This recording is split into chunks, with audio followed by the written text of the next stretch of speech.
আমার রব আমাকে কতটুকু ভালোবাসে। আপনার একজন রব রয়েছেন। রব হচ্ছেন তিনি যিনি আপনাকে এমন অনুগ্রহ করেন যার যোগ্য আপনি না। হে রব, এর চাইতে উত্তম আর কি হতে পারে? Sadness is a reality. নিঃসন্দেহে আমি মানুষকে সৃষ্টি করেছি কষ্টের ভিতর। আল্লাহর রহমত থেকে নিরাশ হয় না। তার রহমত থেকে তো একমাত্র কাফেররাই নিরাশ হয়। আমি আল্লাহ, এই সৃষ্টি জগতের রব, তোমাকে বলছি, ইন্না মাআল উসরি ইউসরা। নিশ্চয়ই কষ্টের পাশাপাশি রয়েছে আনন্দ।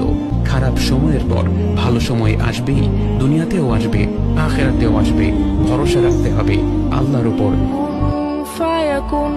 আমাদের জীবনে যখন প্রতিকূলতা আসবে, যখন মনে হতে থাকবে এই দুঃসময় থেকে পরিত্রাণের আর কোনো উপায় নেই, মুসলিম হিসেবে আমাদের দায়িত্ব হবে আল্লাহর উপর তাওয়াক্কুল করা এবং ধৈর্যের সাথে আমাদের দায়িত্বগুলো পালন করা।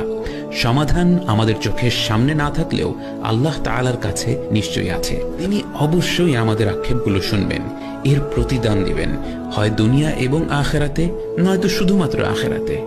আমাদের বিশ্বাস রাখতে হবে আল আদিল কখনো অবিচার করেন না, এবং আমরা যদি দুঃসময়ে ধৈর্য ধরে তার প্রতি কৃতজ্ঞ হতে পারি, তিনি আমাদের এমন ভালো সময় দান করবেন যা কখনোই ফুরিয়ে যাবে না।